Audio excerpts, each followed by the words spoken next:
Yeah, I think it's good. I think competition's great for everybody. Anytime you got competition at any position, whether it's the quarterback position or wherever it may be, I think that makes everybody better. What do you see from him going into year 2? I think consistency is the biggest thing. You know, we've had those conversations, myself and him, just being consistent, obviously being on the field.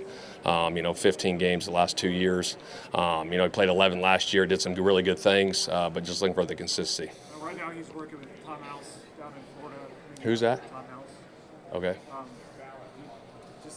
I guess, what do you want this offseason to look like from him just in terms of building toward the regular season? Yeah, I think, building on the fundamentals and obviously just continue to work on his passing, getting the completion percentage up will be big going forward for him. When you look at the completion percentage, is that footwork? Is it playing position? What is it for him? Yeah, I think it's repetitions. I think it's you look at those things, just repetitions going over and over again is going to be big for him. The fundamental part of it, I think he has really quick feet. I've said that before, really quick feet, and I think it's just getting the repetitions with those guys to get that completion percentage up.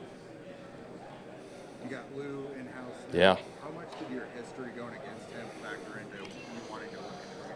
A lot of the guys that I interviewed had a ton of respect for all those guys and the scheme that they ran. And so when I was going through that process, I was looking at schematically, what teams do, what has given, myself that I've been where I've been fits. And he's one of those guys that I got a lot of respect for.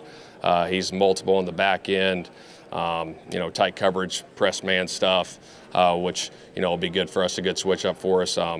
Excited, to have him on our staff. And with that being said, got a ton of respect for Gus and what, he did here the last couple of years, but excited to add Lou and the rest of the assistants. Is it as simple as being, or to simplify, is it being hard to read from a defensive coordinator for a play caller? Yeah, I think, he does a good job of disguising certain things from a coverage standpoint, from a back end standpoint, when and where and how he brings his pressures. If you look at his history, the past 6 years as a D coordinator in Cincinnati, obviously 2 AFC Championships games, been to a Super Bowl.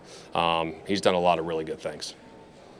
Shane, when looking at the possibility of taking a tight end early in the draft, how important is it for that player to be able to impact the run game as well as being a pass catcher if you're going to draft him that high? Yeah, that's a good question. Depending on what route we go, obviously to be multiple at that position, to be able to run block and pass catch is huge. But obviously being able to affect the game on third downs as a pass catcher at the tight end position is huge. So as we're looking through all positions, we'll take that into consideration. So how do you feel about VR use in quarterback development? Some guys love it, some guys can't stand it. Yeah, I think it's a great question. I think it's got a lot of benefits. We have it in our house. We use it.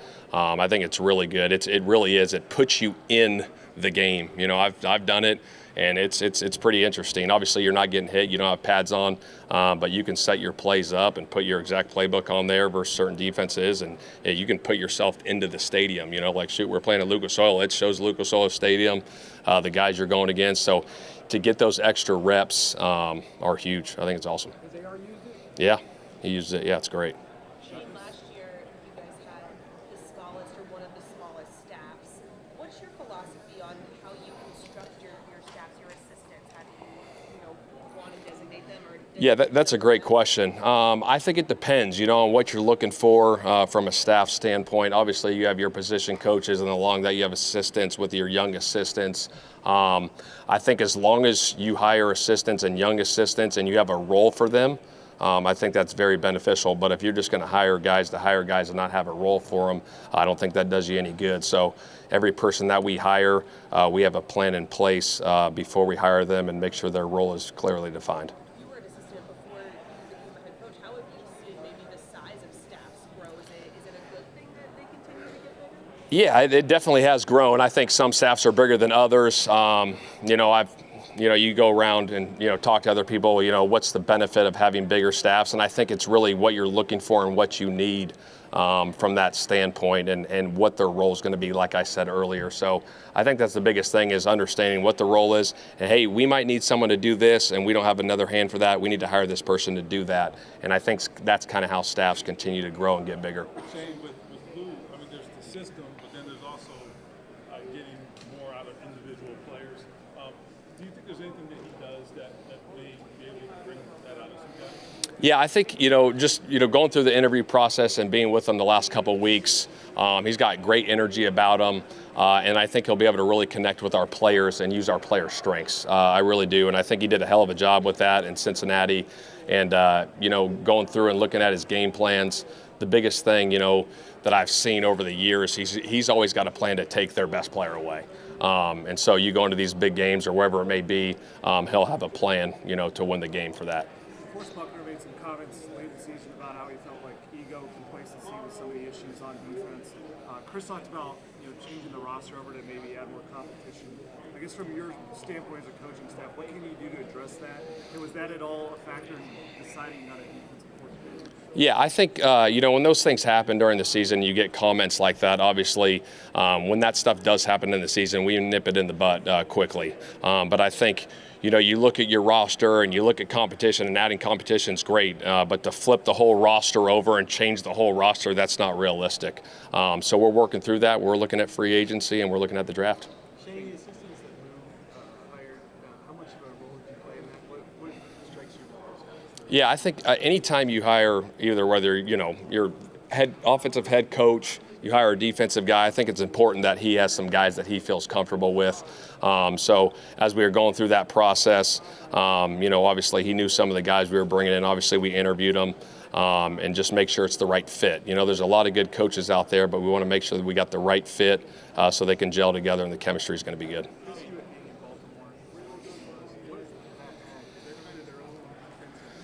Yeah, I think, that Baltimore defense still today, obviously, is one of the best in the league. They've been doing it at a high level, and he's had that back end playing at a high level for a long time. So to be able to get him in our situation that we got him in, kind of worked out great, better for us. So really excited to add him to our staff. So when you look back at last season, what areas do you think you excelled as a coach? Other areas you think Yeah, that's a good question. I think, we went through some adversity last year, and I've learned from that adversity. Obviously, the first year I was here, things went pretty good. Obviously, we didn't make the playoffs, but we hit a little bit of adversity. So you learn from that. So when those situations come up, if they ever do come up again, you're ready for those. But again, just being in that leadership role and being in those team meetings and being the leader of the football team and having a message every single week, I think I continue to grow in that area too.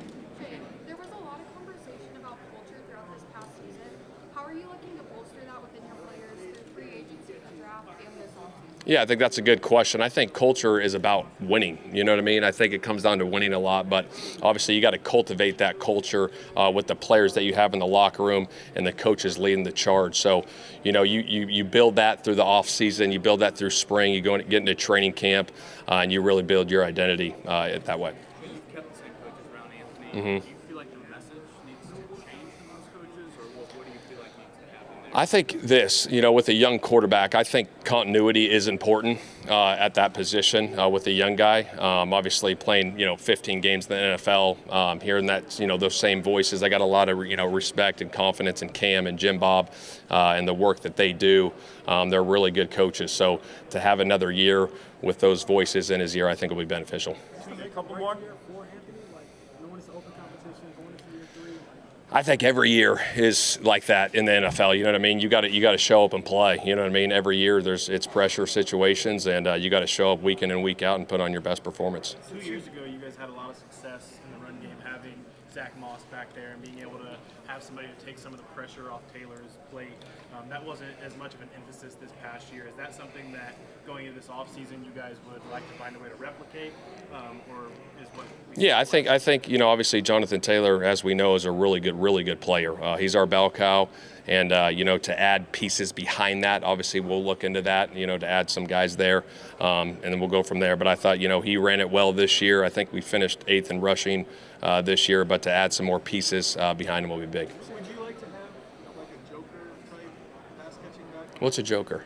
It's like Sean Baker uses Trubisky and those guys. That's kind of like pass catching. Okay, joker. All right, this is a new one. All right, I like it. I think there's benefits to that for sure. I think you got maybe your short yardage back, but you also get your pass catching back out of the backfield. And obviously, when you look through that, whether it's free agency or the draft, you got to make sure, like with any guy that you bring in, you got to have a plan on how you want to use them. Coach, All right, last one. Champions for us. Don't you when he was there, Colts fans love to see him. What do you appreciate about him, and how does that influence your career?